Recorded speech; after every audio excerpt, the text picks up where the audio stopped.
皆さんこんにちは、つーです。今回は大改造したポケセン周りを作っていきます。内容は地形を整える、関所っぽいものと水辺を作る、隙間を埋めるの3つです。ポケセンの紹介は先日投稿したこちらの動画をご覧ください。それではどうぞ。この場所を定点として時々全体像を確認しながら作っていきます。それではポケセン横に山を作っていくところからスタートです。下の層は屋根の色に合わせて白い岩にします。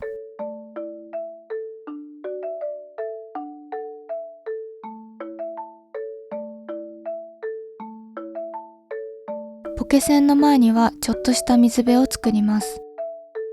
まずは大体の形を掘ってみます。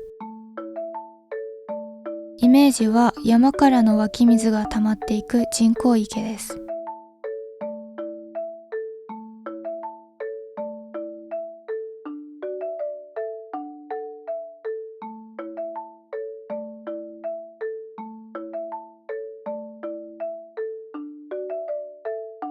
舗装してみたところ、ポケセン前のスペースが狭すぎたので、少し足して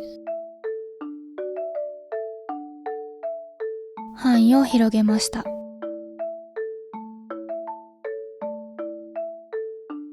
一部の壁は山とつなげて境目をナチュラルにします。真っ平らすぎる面は不自然なので少し削って、そこも舗装したら白い岩を混ぜていきます。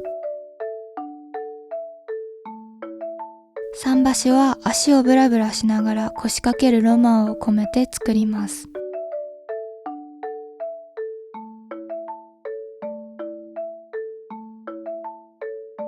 ところどころに蓋付き窓をアクセントで仕込み、さらに範囲を広げて、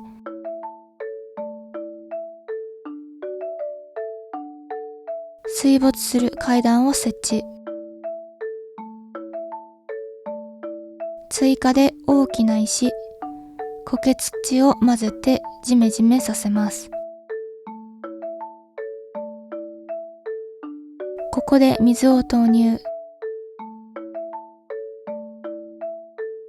なかなか水位が揃わなくて苦労したので、あらかじめ足場を作った方がおすすめです。何度も溺れかけましたが、どうにかこうにかまんべんなく入れられました。電磁浮遊で手に入れた苔岩と石を設置。石は吸い込むと素材になってしまうので注意です。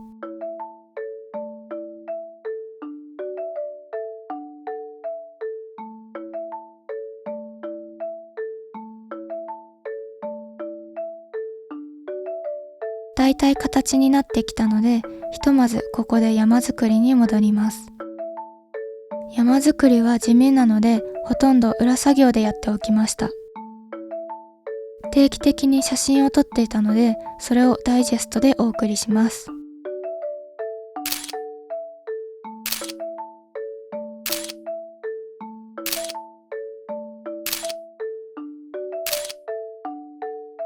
はい、こんな感じで一山できました。遠目で見ても青々とさせたかったので、苔土メインでところどころに白い岩を露出させた形です。近くで見ると実は他のブロックも結構混ぜています。内訳は苔土、白い岩に加えて砂利、ザラザラ岩、洞窟の岩、さらに岩場の花や洒落た生垣、ツタ、ぐるぐるツタ、苔、草の壁飾りなどなどいろいろ混ぜています。そのおかげで一重に山といってもだいぶ見応えのある山になりました。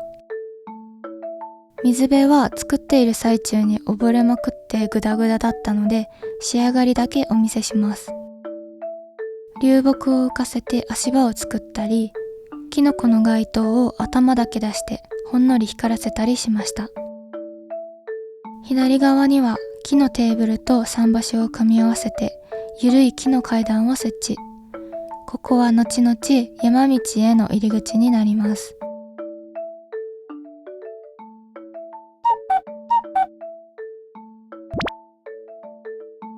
次は関所っぽいものを作っていきます。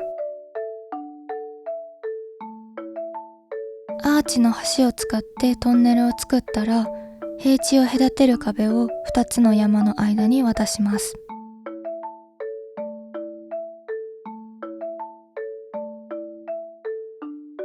のっぺり感があるので土台は違う建材に。石の床を選びました。癖がなくてシンプルなのがどの素材にも合うのでお気に入りです。建材も決まったので奥行きを出していきます。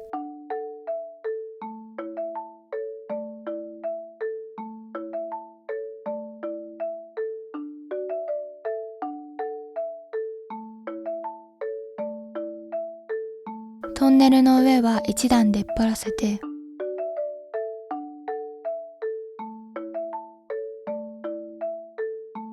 ポケセン建築の屋根装飾と似たようなデザインに。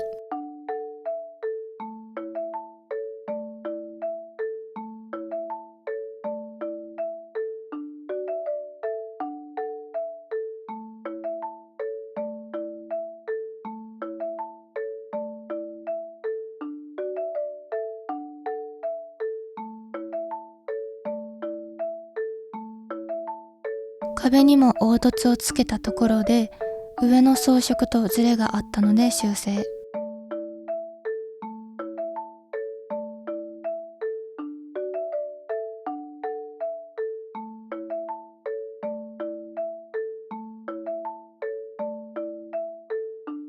そしてイメージをつかむためにポケセン前までざっくりと道を敷きました。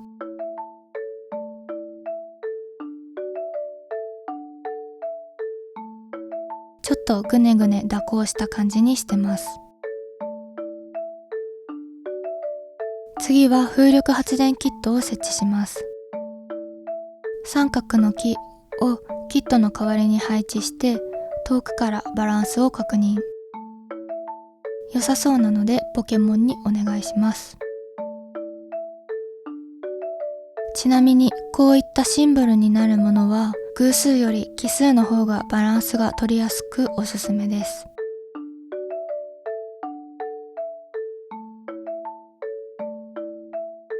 翌日完成してこんな感じになりました。三角形を意識して設置したらバランスが取れると思ってこんな感じに作ったんですけど、一番下の風車がちょっとイメージと違ったので後でもう少し左に設置し直します。三角の木を塊を意識して植えていきます。山全体に植えるとせっかく凝った山肌が見えなくなってしまうので部分的に限定して植えます。動画ではカットしてるんですけど、木を 3,4 本植えるごとに遠目で確認してっていう作業を何回も繰り返していました。時間は多少かかりますが、バランスの美しさは磨きがかかるので何回も確認して損はないと思います。山頂の方が植え終わりました。描画距離がちょっと心配です。続いて麓の方へ移りましょう。山道を少しだけ整備します。あんまりがっつり手を入れちゃわないように導線をランダムにガタガタさせます。踏み石は控えめに道を誘導してくれるのがお気に入りです。木を植えたら道を整えて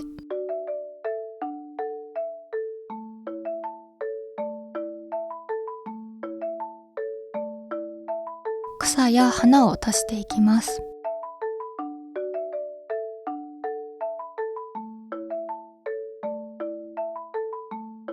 個人的にびっくりしたのがぐるぐるツタの上に苔やアイテムを乗せられることです。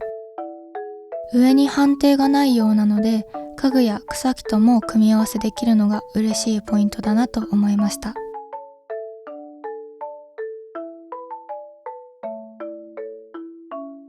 矢印看板、木箱を飾って、関所にはベタベタ糸やつるを生やします。ボロボロの木材も配置して、ちょっと年季の入った感じに。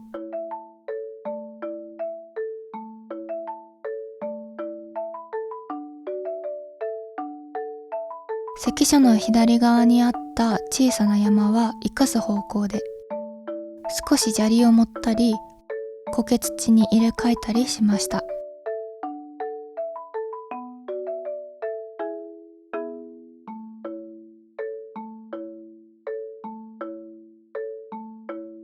木も植えて V 字っぽくなったところでアイディアが浮かばず一回寝かします。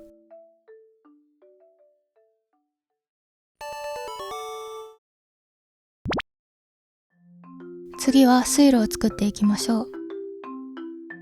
さっき作った水辺が深すぎて、そこに置いた岩が目立たなかったのが惜しかったので、この水路は浅めに作ります。水路はポケセン裏の山も突っ切って、その先の海につなげる予定です。なので、だんだん水位を低くして、海への流れを作る感じに。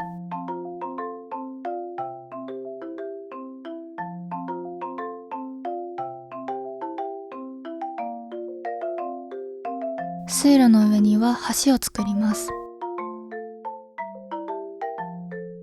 建材は結構悩んでアーチの橋を採用。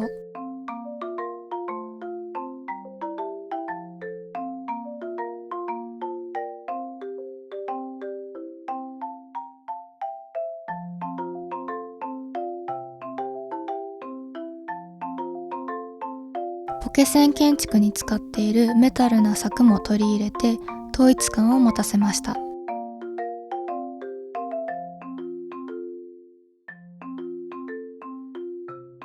桟橋の板は白ペイントにチェンジ。町の街灯を端っこに設置して、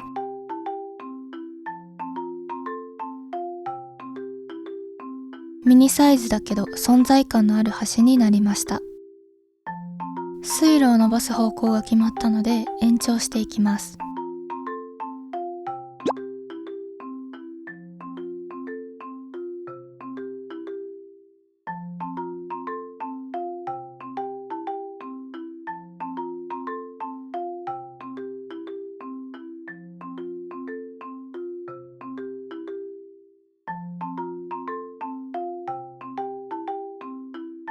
水路の底は山に使った素材も混ぜます。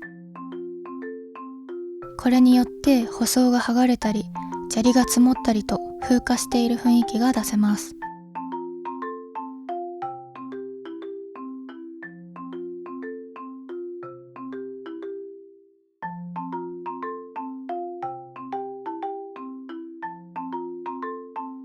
そしてボロボロの石材や流木も置いて、水底も平坦な印象にならないように工夫。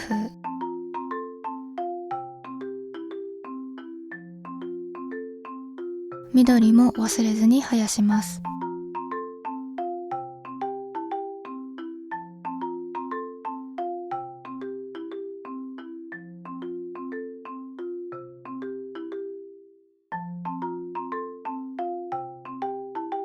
水を流すところを取ってなかったんですけど、水路できました。最後に隙間の飾り付けをしていきます。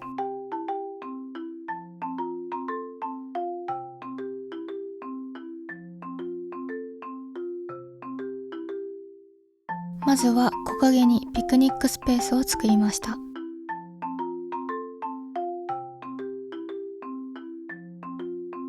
その後はイメージが浮かんだところから手を加えていきます。私はあんまり事前に細かく決めないタイプなので、あっちゃこっちゃフラフラしがちです。イメージ図や全体的な構想などを先に作るか作らないか、これは人によってプレイしやすさが違うと思うので、自分がやりやすい方法を探してみてください。ただ、すごく規模の大きいものを作るときは少し慎重に。なんだかんだ解体するのは大変なので避けたいものです。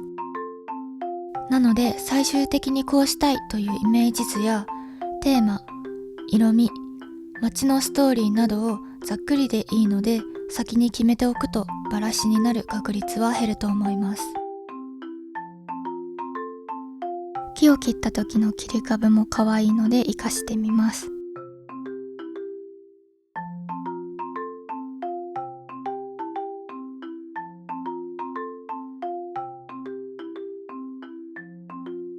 本を散乱させたので後で本屋も作りたい。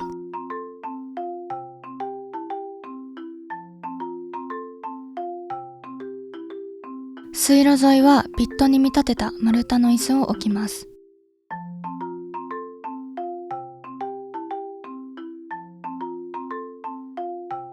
あとはガーデンベンチを設置したり舗装したりして何回も歩きたくなる道に。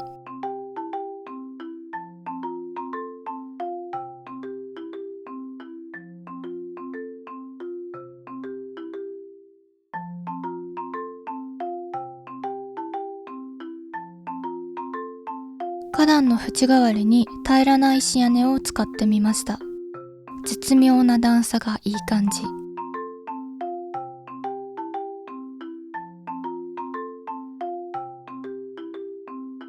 街の街灯を設置したらだいぶ華やかになりました。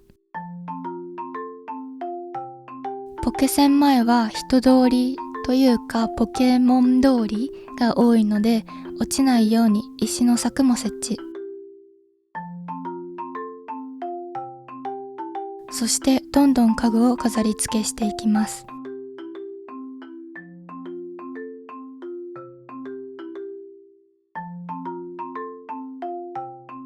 手っ取り早く統一感を出したいときは素材と色味を揃えるのがポイントです。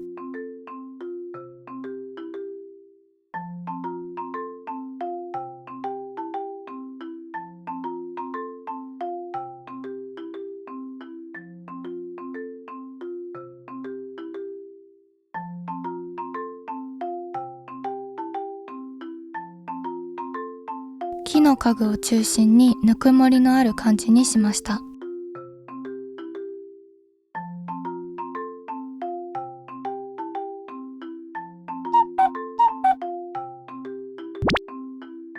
水路の右側は木と石の自然ゾーンにします。左側に結構家具を置いたので差を出して強弱をつけたいのと、建築してしまうとポケセンが隠れてしまうので場所によってはあまり手を入れないスペースも必要かなと思っています。実際の大規模な公園を作るときも人工的な場所、自然を保護する場所、または開けるところ、閉ざされたところというふうに景色を計画します。より詳しくエリアの作り方について解説した動画はこちら。別のゲームでの解説ですが、ポコポケにも十分応用できると思います。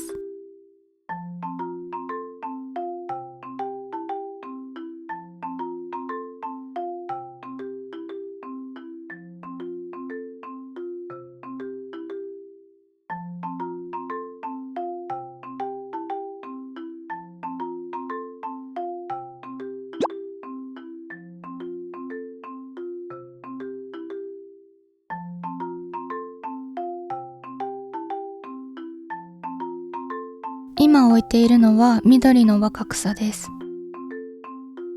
植物が欲しいけどボリューミーになりすぎないようにしたいときにおすすめです。あと何も置かないのはなんか寂しいなというときにとりあえず置くとなんかいい感じになる便利アイテムです。水路の壁も緑を忘れずに生やします。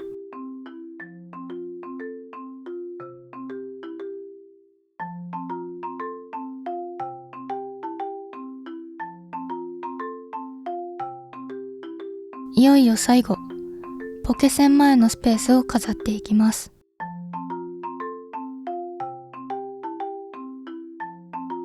ラッキーの植木周りは屋根付きの休憩スペースにします。ちなみにラッキーの植木はランダムでメタモンの顔になるらしいです。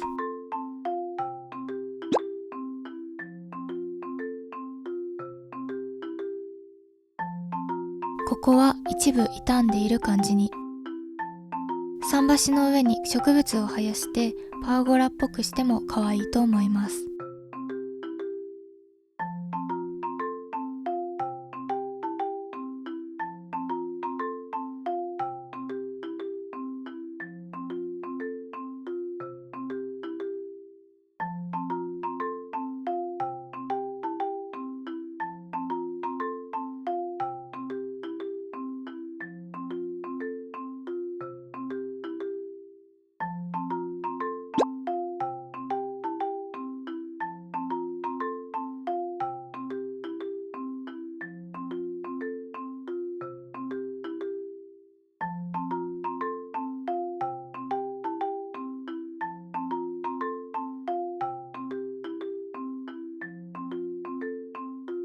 メインストリートの近くなのでちょっとしたショップスペースも作ります。身代わり人形を店員さんに見立てて、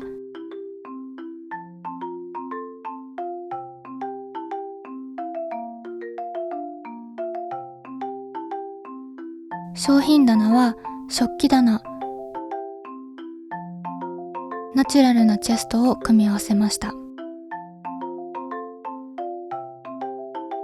かぶった木を移動してメニューボード、飾り棚、園芸を設置。ポケセン前までの道も整えて、緑も忘れずに生やしたら完成です。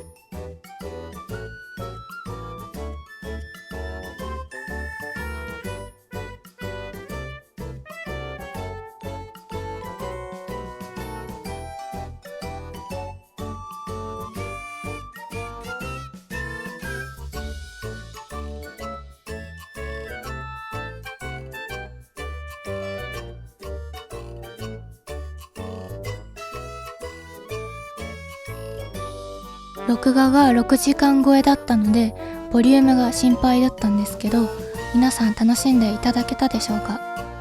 だいぶ自分好みになって舐め回すように何回も歩き回ってます。それでは最後まで見ていただきありがとうございました。また次の動画でお会いしましょう。